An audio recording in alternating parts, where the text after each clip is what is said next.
Okay guys, good evening sa inyo lahat. Coach Carl here. So magre-react tayo sa isa sa ating students sa kanyang market overview um, na si Dabnit, no? So kaninang umaga. So check natin ngayon. So let's see. Alright. Kaya natin to dito. So magre-react ako. Ngayon ko lang din to nakita or papanoorin. Let's see, tingnan natin. Good evening, Coach. Ulitin ko lang po yung kanina kasi namali yung...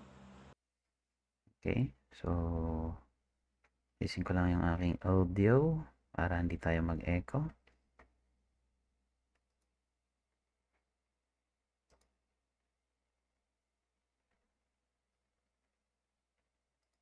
Yeah. Switzerland ko, CHF ko kanina is naging France. Switzerland pala si CHF. Ulitin ko lang po, Coach.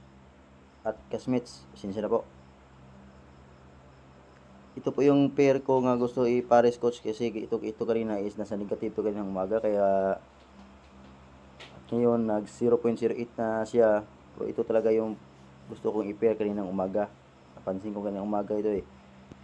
Tingnan ko po dito sa sentiment niya, si CAD CHF po ay si CAD CHF is more on sale sa sentiment. Tingnan din sa currency heat map. Si CAD CHF nasa kaninang umaga nasa positive 0.79 siya kanina. Then ngayon gabi kasi ginulit ko is nasa 0.31% which is pasok pa rin sa criteria natin. And then puntahan ko muna si Roro.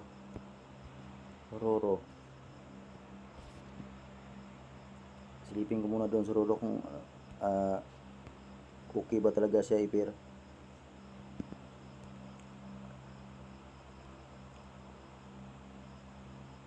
Risk on, risk off.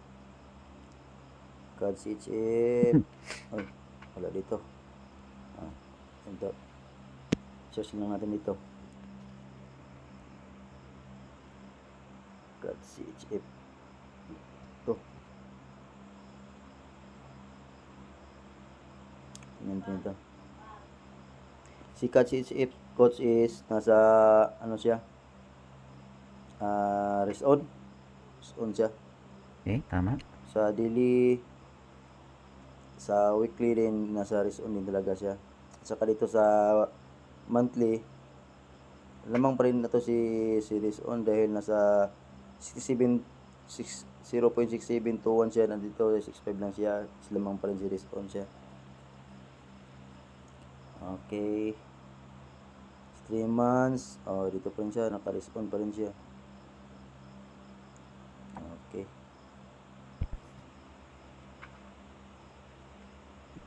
ganda talaga ako mag-risk on to si CAD CHF kasi magpi-perform talaga ito sa tingin ko eh.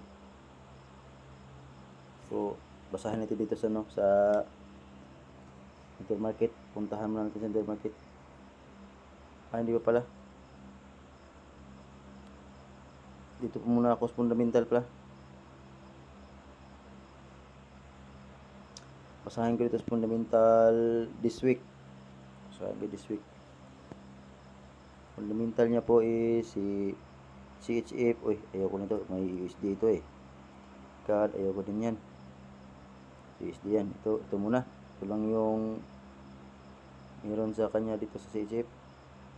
Basahin natin ito.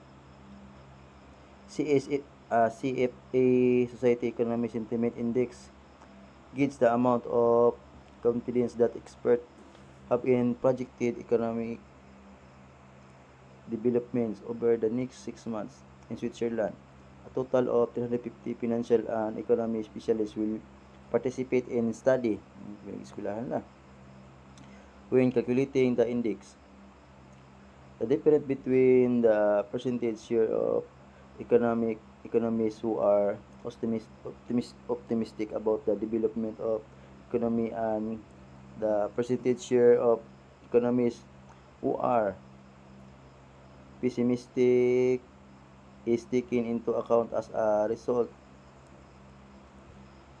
The new index gauges confidence on a scale ranging from negative 100, all analysts predict the economy to decline, to 100, all analysts believe the economy will be developed. A number of zero implies that the scenario is neutral. Kaya pala, neutral siya dito. Malalaman dito maya papunta natin sa intermarket. Then ito si CAD, ito may kaba ako dito eh.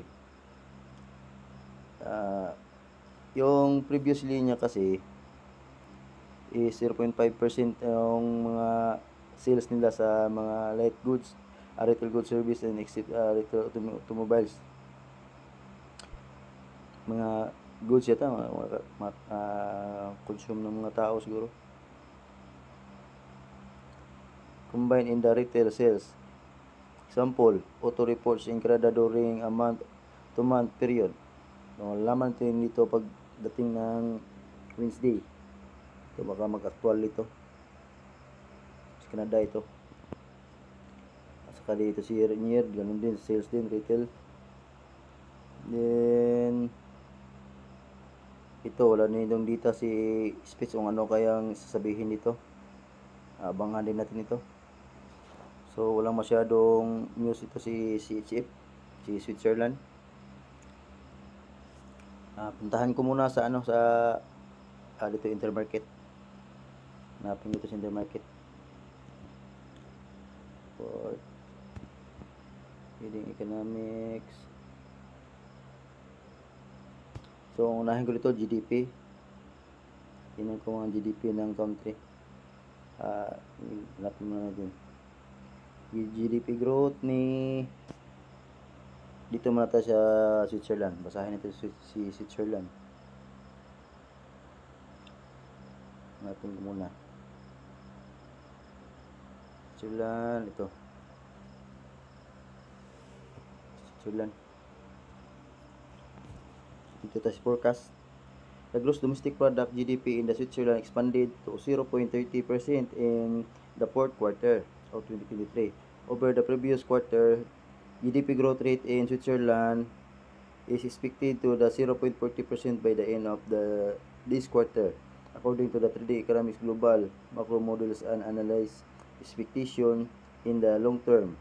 The Switzerland GDP growth Okay, rate so is may magre-react lang ako dito, no? So, pag mag-check kayo ng GDP, mas maganda tignan nyo muna yung stats, no? Kasi nandito nakalagay yung current data and the previous data.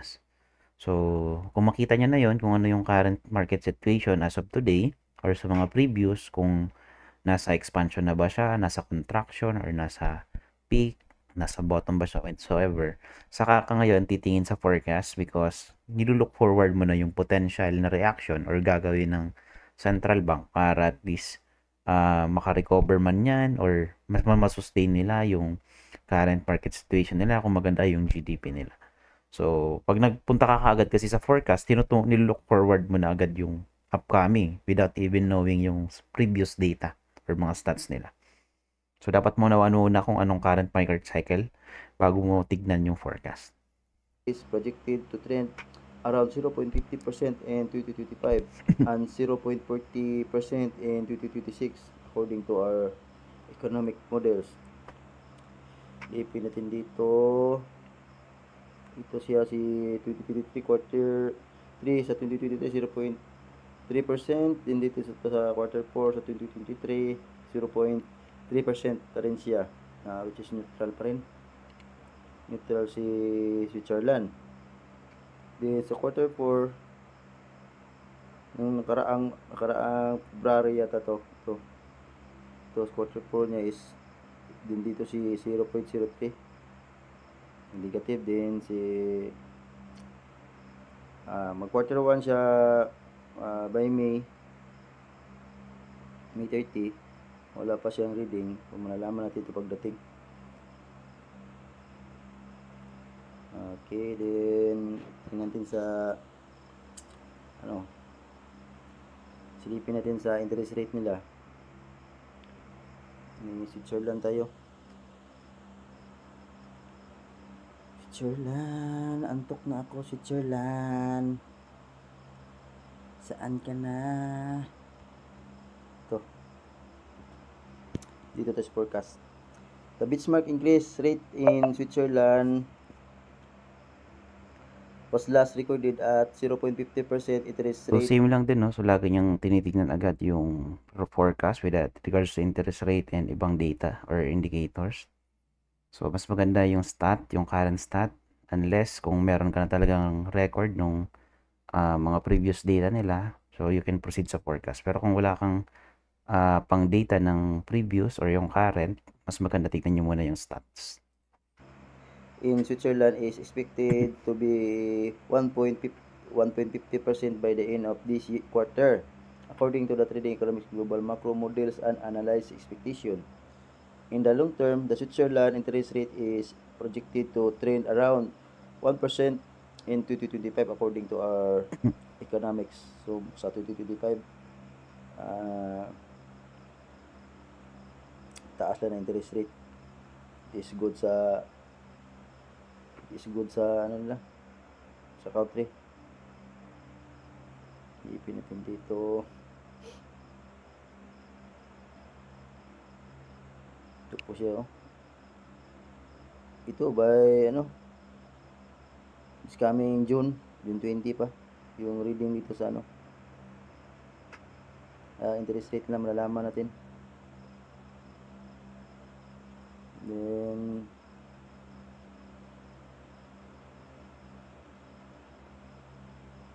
saan nyo dito? 1.50% yung actual niya. Ito po yun sa ano nga ba ito? 2023 quarter. By the end of this quarter, ito pala yun. Hindi muna ako makapag-compare dito kasi hindi ko pa alam yung paano gawin yun. Dito, tingnan natin yung inflation nila. Inflation rate ni Senator Switzerland. Inflation rate in Switzerland. Excuse. Ito. Yung forecast is inflation rate in Switzerland decreased to 1% in March from 120% in February of 2024. Inflation rate in Switzerland is expected to be 1.30% by the end of this quarter, according to Trading Economics Global Macro Models and Analysis Expectation. In the long term, the Switzerland inflation rate is projected to trend around 1.1% in 2025 and 1.6%, taas ng pataas siya. In 2026 po, dugay pa ni. Tagal pa ito. Lipin natin dito. Ito yung March. February to March, 1%. Ito po siya. From 1.2%, naging 1% na lang siya. Yun inflation rate nila. Kaya humina siya. Good for the consumer, din not good for the currency yata. Tama ako, coach. Then, balikan natin sa GDP. GDP growth ng Canada na tayo. Ito yung sa Canada. Basahan natin itong GDP nila. Saan ka na Canada? Ito.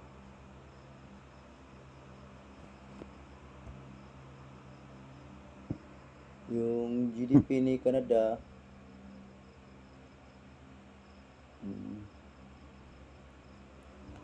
the domestic growth product GDP in the Canada expanded to 0.20. So, yung taas. 0.20% in the fourth quarter of 2023 over the previous quarter. GDP growth rate in Canada is expected to be 0.50% by the end of this quarter, according to the Trading Economics Global Macro Models and Analysis Expectation. In the long term, the Canada GDP growth rate is projected to trend around 1% in the 2025 according to our economic models. So ito, Yun. Dito sa quarter 3, 2023, nag-negative 0.01%. Then ito sa quarter 4 niya is nag-positive siya is 0.2%. Tingnan natin ito. Ito, quarter 4 niya last February 29, from negative 0.01 is naging 0.02%. So positive si malakas yung GDP nila. And then silipin din natin yung mga interest rate nila.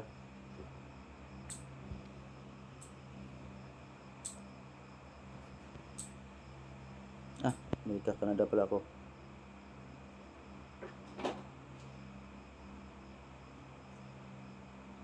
So, yung GDP nila kanina,